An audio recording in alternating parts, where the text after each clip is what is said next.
Hello! From the studio in Nitro, West Virginia, this is Unreasonable Doubt. It's a podcast about West Virginia University basketball. I'm Josh Witt, and West Virginia lays an egg.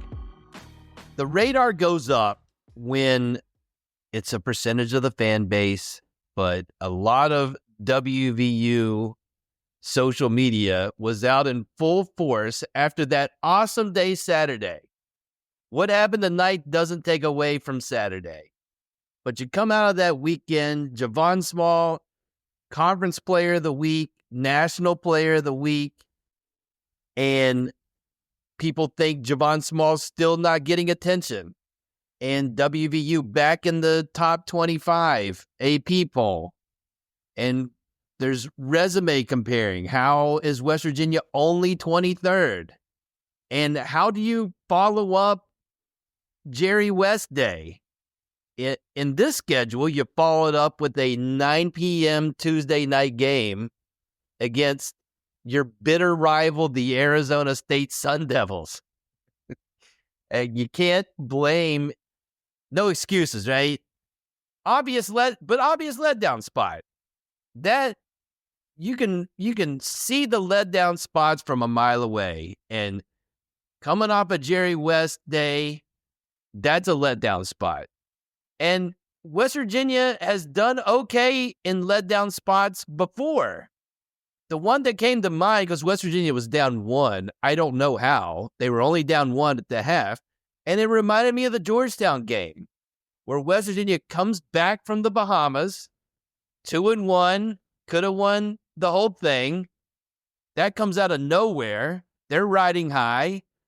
And that first half was a clunker against Georgetown.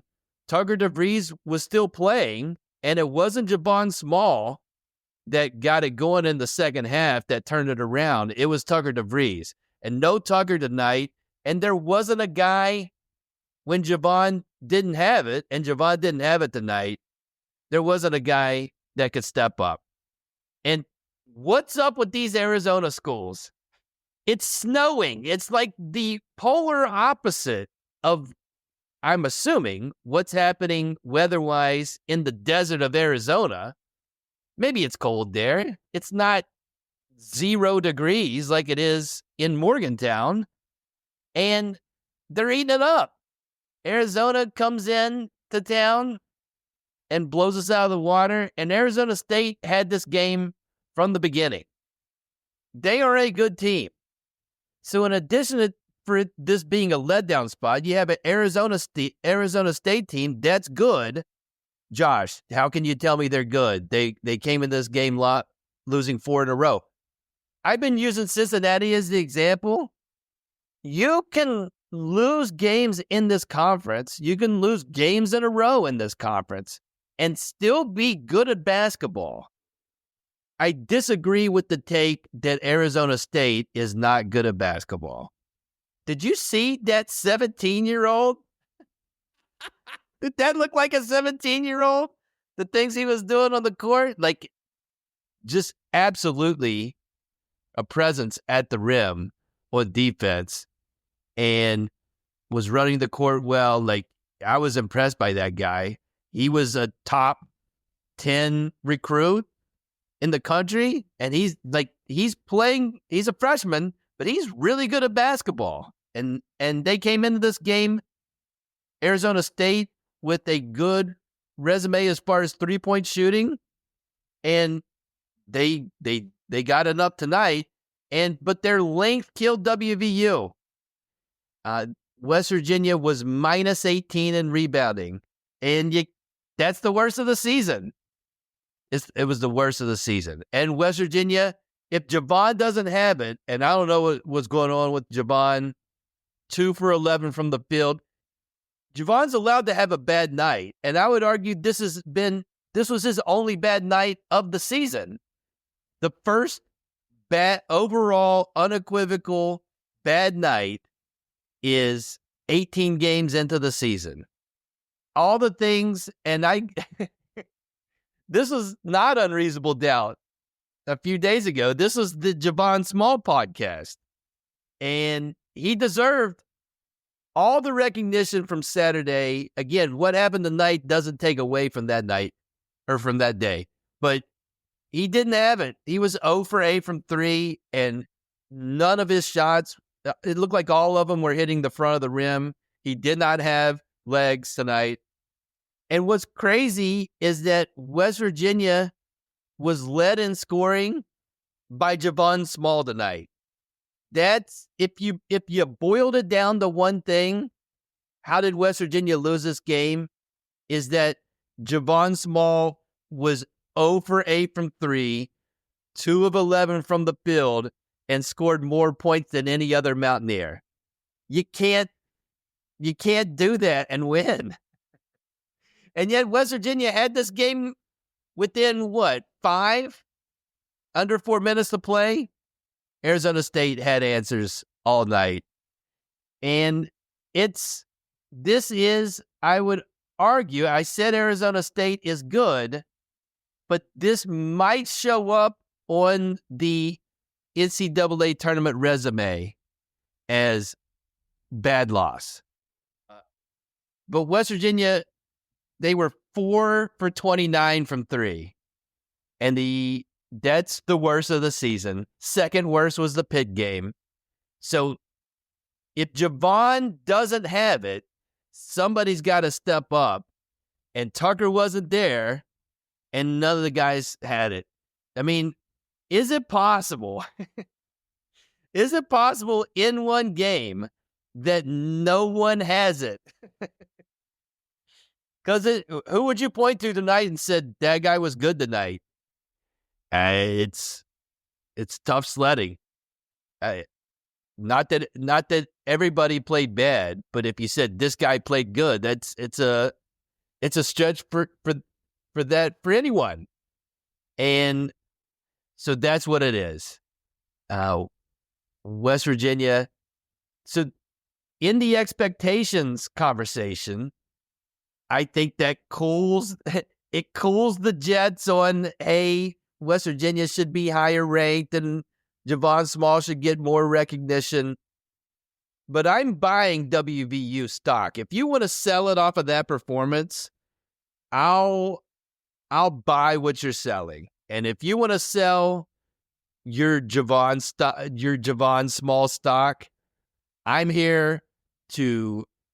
I'll find the money, but I'll buy that off of you if you want to sell it. Because what they've done so far this season is respond to bad losses. And the next game is on the road. And do I think that Javon Small is going to lay 2 eggs in a row? I do not. It is on the road. We have mixed success as a university, as a program in Manhattan, Kansas. And we'll talk about that game here in a minute. But that's this league. It's one of those, when I said last episode, what if we went 1-1 every week for the rest of the week or for the rest of the Big 12 schedule?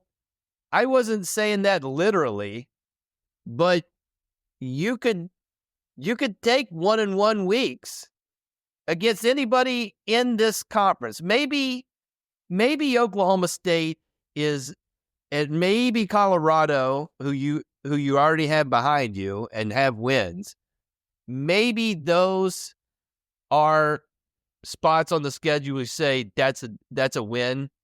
Outside of those two, and we're done with them, the rest of them are not coin flips, but it's a really good conference.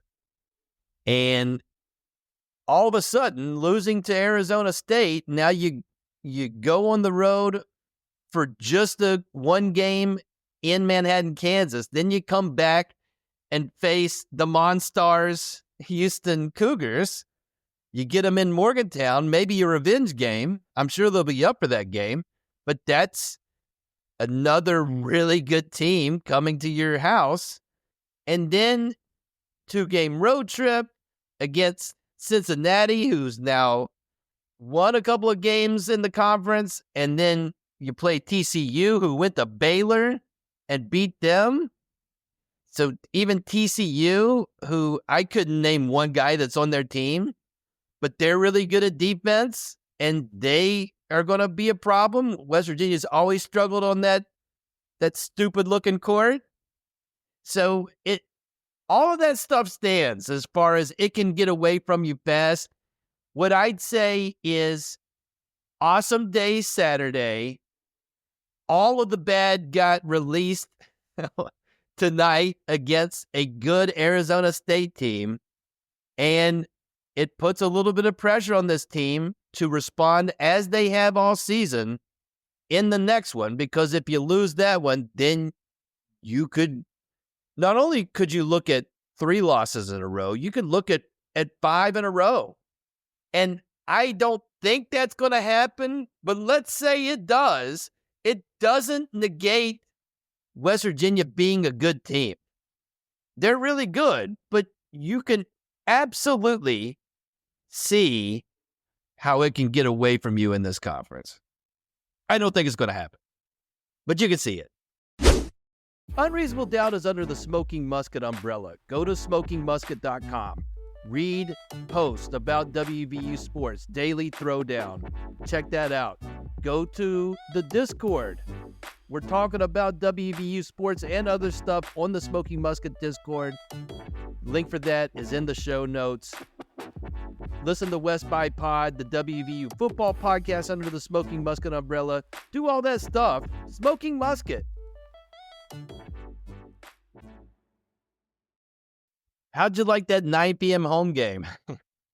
If you like that, are you sitting down? Listen to this part of the schedule close to the end of the season. February 25th, another 9 p.m. home game in the Coliseum, this time against the Horned Frogs. Then West Virginia goes to Utah for a 2-game road trip. They're on a different time zone, I believe the Mountain Time Zone. So Saturday night, 10 p.m. start at BYU. Follow that up with Tuesday night, 9 p.m. at Utah. So I'm just giving you a heads up. If you were a big fan of the 9 p.m. home game, we got one more in the chute next month. So get prepared. Be ready to take some after-dinner power naps, maybe an evening Starbies. Do what you got to do for that week. 3 games, none of them start before 9 in 1 week. So just giving you the early heads up.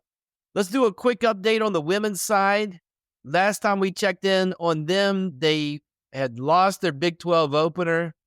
Since then, they've responded well. They've won 5 of their last 6 games. Now they're 5-2 in the Big 12. One of those, revenge win over Colorado, 27-point win. And then they followed that up with their best conference win of the season this weekend, beating a good Iowa State team by 14. So the rare Riot Bowl sweep in the Coliseum this weekend. West Virginia did a great job with Crooks from Iowa State. Jordan Thomas is somebody that West Virginia didn't have on the roster last year. She played great defense against Crooks. And I think, as I mentioned the last time we checked in with the ladies, she's going to be really important against Lee from Kansas State as well. The double teams were really good against Crooks, in addition to Thomas's defense, and it resulted in turnovers or missed shots. The women are averaging over 23 forced turnovers a game in Big 12 play. And JJ Quinterly, she was the Big 12 player of the week last week. So they're doing really well, and they find themselves in a tie for 4th place in the Big 12, 2 games behind TCU and Kansas State, who are both 7-0, 1 game behind 6-1 Baylor. They have 5 more Big 12 games before they face one of the teams above them, and one of those, another revenge game. Their only other Big 12 loss at a good Oklahoma State team. Oklahoma State comes to Morgantown, so that's one of those 5. If West Virginia can somehow get to 10-2 in Big 12 play going into the Baylor game on February 11th, then I think it's a control your own destiny situation for the Mountaineers in having a chance to win the Big 12 title in the regular season. Because they'll, starting with that Baylor game in Waco on February 11th, 3 of their last 6 are against the teams above them in the standings. They're currently number 10 in the women's net computer rankings. Believe they're 16th in both the coaches and AP poll. So they're on pace to host the NCAA tournament game in the Coliseum. This is a team that had expectations going into the season, and they've handled them well. They've had one hiccup, that game at Colorado where they had a terrible fourth quarter. That's been the only hiccup this season. They've only lost 3. If they can avoid another hiccup, they've got a chance to meet expectations and exceed expectations and be in the conversation for the Big 12 regular season championship. They're so fun to watch. If you haven't checked them out, give them a watch. Just the vibes are always strong with that. They're aggressive defensively. They're moving the ball offensively. I think they're better on offense than they were last year. So definitely check them out. The next game for the guys, Saturday, 6 p.m., back-to-back CBS Sports Network games. By the way, CBS, does anybody have the CBS Sports Network app? The CBS Sports app? The 7 p.m. game was going a little long between Rhode Island and VCU, so they flash on the screen, hey, we're tipping at 9:10. If this game's still happening, this 20-point blowout between Rhode Island and VCU, then you can watch this on the ESPN, on the CBS Sports app, or they gave a website address with a backslash. Candidly, I held on to watching CBS Sports Network until, for some reason, they end the VCU Rhode Island game and go to a 2-minute commercial break. Oh, I don't know if it was 2 minutes, but they went to commercials before they got into the WVU Arizona State game. Not great. And let me tell you, CBS Sports Network, I'm not downloading the CBS Sports app. It's just not something I'm interested in. With respect, if it was on the Paramount Plus app, because, that's CBS, then all right, that's easy enough. I've got that one. I'm not bragging, but I'm not going to do it. I won't do it. Nope. I'm going to miss WVU seeing them until you put them on. I'm not going to the app. I won't do it. The CBS Sports Network and West Virginia's on the road. Sorry, CBS Sports Network. They're on the road Saturday, and they're playing the Kansas State Wildcats. Kansas State underperforming expectations this season. They're currently 1-5 in the conference. They'll play in Waco tomorrow night. Let's all root for the Wildcats to get a big win, a big road win, and feel great about that, and then come home against a Mountaineer team coming off of a letdown. That's what I prefer. I don't like the probability of that because Baylor is coming off of a home loss to TCU, so they might take that out on Kansas State. Kansas State is not bad. I'm not going to put them in Arizona State level of being good. I don't know why they're not good. They were picked 8th in the preseason poll. They only lost by 4 to Texas Tech at home a couple of games ago. They almost beat TCU on that lizard skin court. Their best win of the season by far is a home win against Cincinnati. The rest are bye wins. It's just not impressive. They don't have any impressive wins besides that Cincinnati one. That's a good one. They're outside the KenPom top 100 in both offensive efficiency and defensive efficiency.